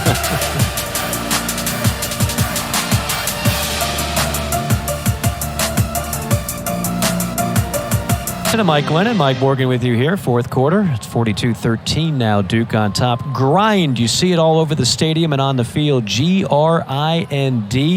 an acronym implemented by head coach Mike Elko, which is kind of the overall tone for what he wants his program to be. More on that in a moment. First, a little short return on the 29-yard kickoff. So what does grind stand for? Grit, relentless effort. And that's why you saw Mike Elko not too happy with that last drive. Relentless means all 4 quarters. Integrity, live in the now, and dependable. Grind is certainly something synonymous with you, Mike Lennon. I felt like I was reading your bio there, but it's something that Mike Elko wants to implement with this program, soup to nuts, man to man. And I know a huge emphasis on this week was that end, the live in the now. They didn't want to take North Carolina A&T lightly. But you look ahead of this Duke schedule, I hope none of the players are watching the replay of this game. They got a chance to be 6-0. It is a little bit friendly at the beginning. And if they keep showing what they have on both sides of the ball, they're going to be not only in a lot of these games to start conference play, they're going to be favored in some of those games. And we talked about it in the beginning of the broadcast, but I just loved hearing Mike Elko talk about, we are going to win now. These are my guys. You hear a lot of coaches come in and say, well, I got to get my guys in here. But he says, these are my guys, and we are going to win now.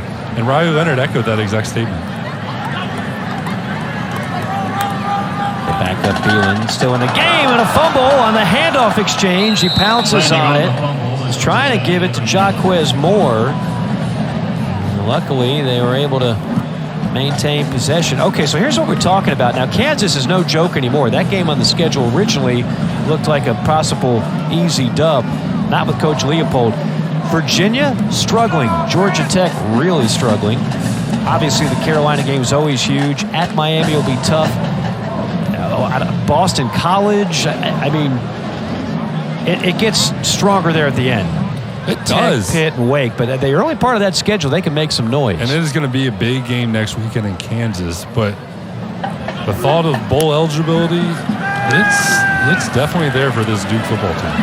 By the way, Kansas is on their way to being 3-0. They're leading Houston 48-30 in the fourth quarter. I want to talk about National Coach of the Year material. What Coach Leopold has done in Lawrence, Kansas is just that.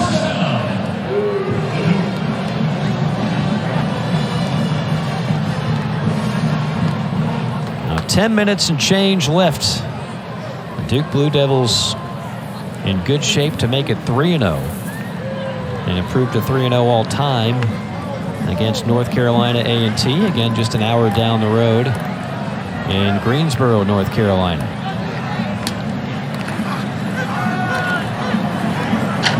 Reversing field. No, actually, that's the quarterback keeping it. Thielen, I fell for the fake. Robertson on the tackle, so that'll be a loss of 4. And now I hope we get a chance to see what he can do through the air right here. 2nd and 14. Maybe a chance to air it out and let him get some real reps throwing the ball against this North Carolina A&T defense. So you started as a backup at NC State behind a pretty good player by the name of Russell Wilson. Can you remember those first few reps that you got and the butterflies, the nerves going through you when that happens? Here's a big run right side. This could be a foot race down the sideline. Moore finally escorted out of bounds at the 15. Yeah, especially when it's your first time ever playing. I can remember just like it's yesterday, my first time getting in live action. But right here, you'll see great job by the right tackle, the right guard, opening up a huge hole. And then again, he just outruns this defense. And this is the number 4 running back. Oh, no, sorry. This is Jaquez Moore. Sorry. Yeah. But still, we are 3 deep. And all 3 of these guys can absolutely play. Yeah, 42 yards for the number 3 running back, Jaquez Moore.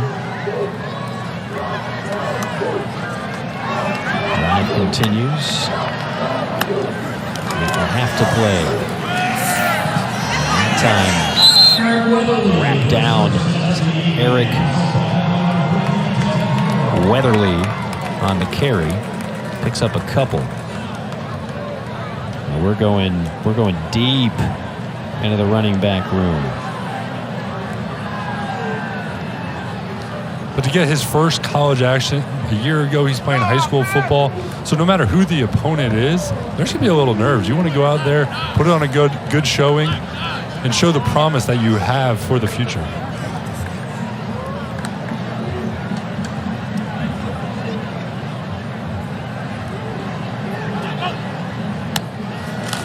Snap, handoff, wiggling, weaving, cutting outside, touchdown, Eric Weatherly. A 5'7" freshman out of St. John's, Florida. A little outside pin and pull look. You got 3 linemen pulling here. They do a great job getting to the second level. Receiver has a pancake there, so the freshman can just walk in the end zone.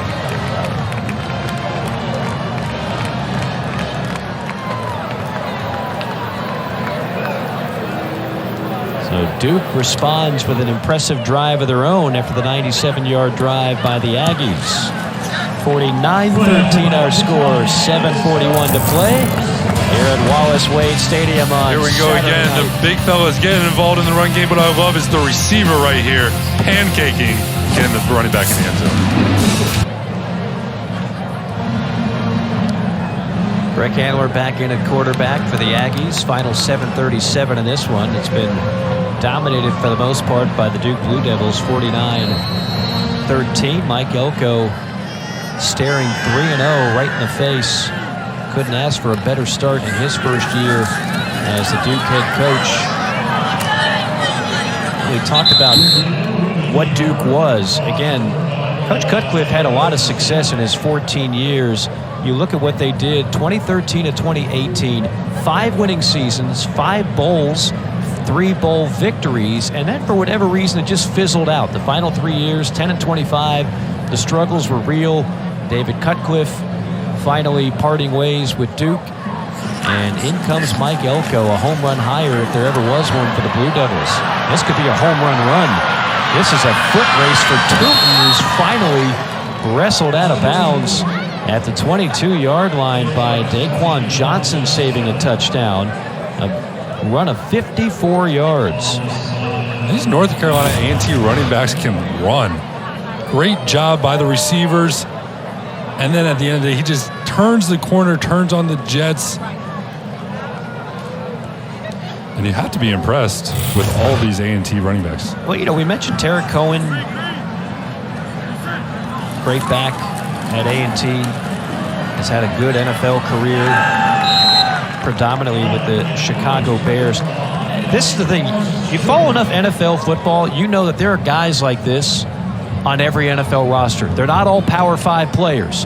There are guys from 1AA. There are guys from Division II schools. There's talent everywhere. And they might have a similar type player in Bashul Tootin, because he looks like an NFL back from here, not just a Power 5 back. He could be an NFL back. And I was actually with the Chicago Bears when Tariq Cohen got drafted there. He shows up, all 5'6" of him, and I wasn't so sure. And then next thing you know, I have not seen a player in the NFL that has the explosiveness he had. All preseason camp, we didn't play him in the preseason games because we wanted to hide him.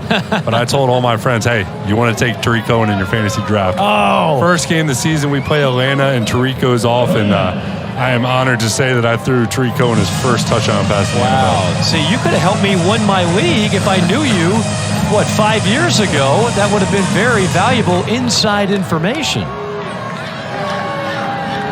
Man,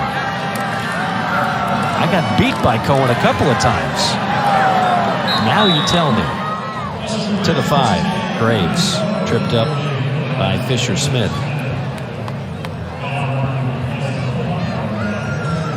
Sam Washington has to be proud of the way his guys have battled. They were in a similar game last week against North Dakota State, but these guys haven't given up 2 weeks in a row. He pointed that out to us, that the second half last week, their defense did a great job, and right now this North Carolina A&T is going up and down the field on this Duke defense. Yeah, and I think they found something pretty good in Brick Handler as well. Now, the stat sheet's not going to show it because you've had a plethora of drops in key situations tonight for the Aggies, but between Brick Handler and Jalen Fowler, I mean, you got 2 guys that can sling it. I'll be curious what they do when Zach Yeager gets back. Yeah. And to your point, this game has not been on the quarterbacks. They have thrown good ball placement all game, and the receivers just haven't been able to come down with it. This is the 62nd play of the game for the Aggies, and it's going to end in a touchdown for Tootin. Now, there is a flag on the play all the way to the opposite side of the field.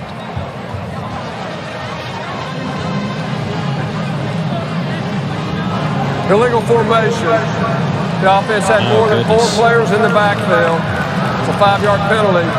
First down. Illegal motion backs him up 5 and takes 6 off the board for Tootin, who's saying, hey, man, come on.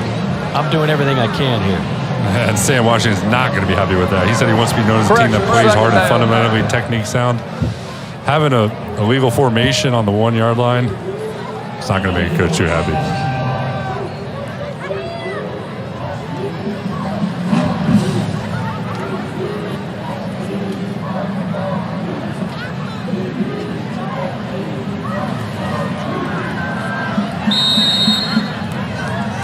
Second down and 6. Timeout called. And we will take it with them with 4:15 to go as we step aside. Blue Devils 49, Aggies 13.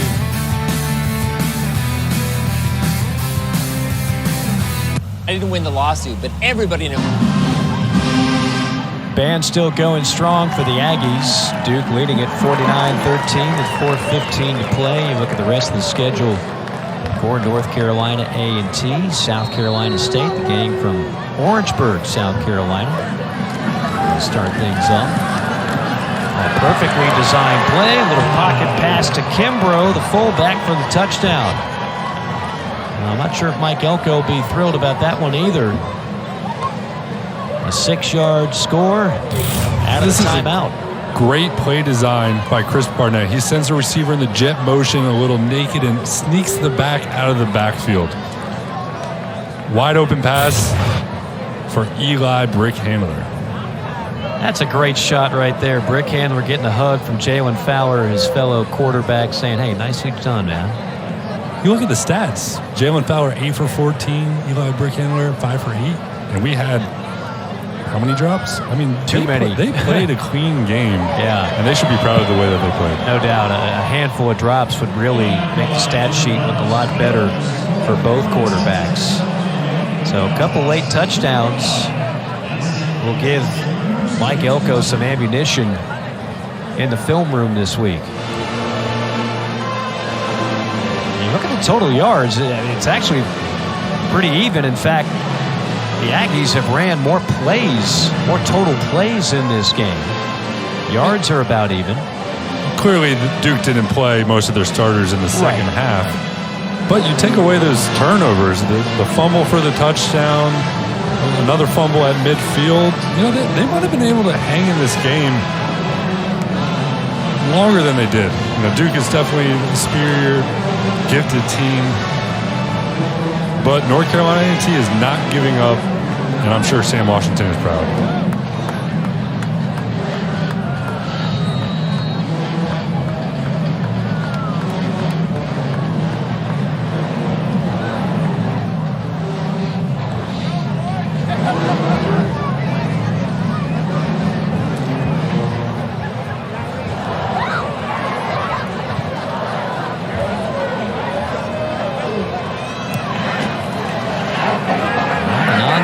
But a squib, and it's going to cause problems.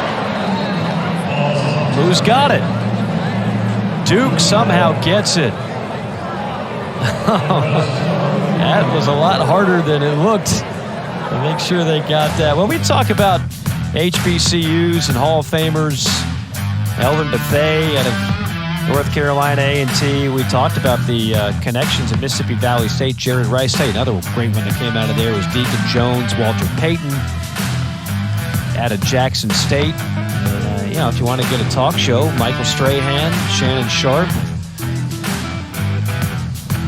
We couldn't get a color photo for Michael Strahan. I feel like we shorthanded Michael there. There's so many great players that have come out of HBCUs. And how about what Deion Sanders doing with Jackson State? Yeah. The attention that he has brought to those HBCUs, it's been phenomenal. But Art Shell, Jackie Slater, John Stallworth.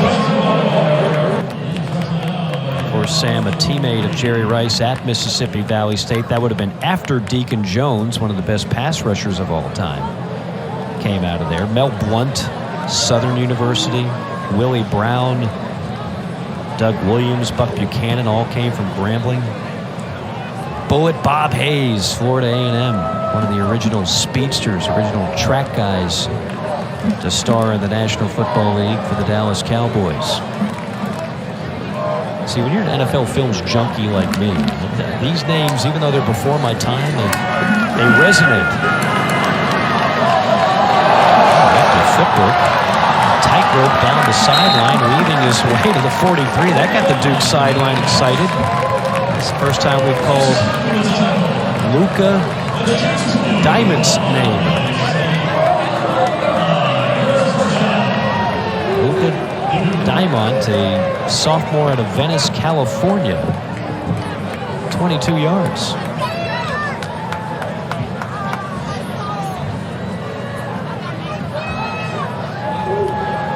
Under 3 minutes to go. See if Duke keeps the pedal to the metal here. Tries to get one more score before the night's over. Pass to the far side. Another good pickup in the passing game. This is Nick Lampert. So they're still going deep into the depth chart, but still running plays to try to move the ball down the field. And it's great to see these guys get some reps and get some catches. They put in all the same work that the scholarship players do, but now they finally get to catch the ball in a real game. It's not always easy as a walk-on to put in all that work and never really get that opportunity to play. So I'm glad to see these last few plays, these guys get a chance to make a catch. 10 players with a reception now tonight for Duke. And I'm going to quote the old ball coach who spent 3 successful years here at Duke, one Steve Spurrier. As long as I got my backups in, I'm going to keep playing to win. Even in a lopsided game, Steve, it would take a lot of heat for second-string quarterback, third-string quarterback, keep throwing touchdown passes up 30. But you know what? If you're out there and you're competing, there's no reason to just give up on the game. I agree. Like we said, these guys don't get many opportunities, so just to put them in and let them run block, I think it's great to throw them some of these wide receiver screens where you're not necessarily, running a trick play and trying to throw it over their head, but you're giving them an opportunity to, get in the stat book and make some plays. And they're giving that man, Henry Beelan, some confidence to work on, the true freshman backup quarterback. 3rd down and a yard. Hand off, left side, 1st down, and then some. Jacquez Moore, 7 yards. Kevin Johns told us that Jacquez Moore was the most gifted running back with his vision. And he does things that you just can't teach. So he hasn't gotten most of the carries today, but they feel really good with all 3 of their running backs. Yeah, he's only a sophomore, so eventually he'll be perhaps the guy when Waters and Coleman move on. Now victory formation. Duke will take a knee, and Duke will improve to 3-0 on the season. 49-20 your final score. Mike Elko and company continue to raise eyebrows with a perfect 3-0 start. And maybe a star in the making in quarterback Riley Leonard. It's been a while since he's been out there because when he was, Duke dominated. But Riley Leonard was terrific in this game. Had the one mistake, the pick, a little bit of communication on the route. Other than that, perfect throwing, great athleticism running. Not much more you can ask for out of your signal caller. Another really clean game for Riley Leonard. That's 3 weeks in a row. He's had a real impressive first half, and he did it all. He found his open receivers. He got the ball in his playmakers' hands, but then he was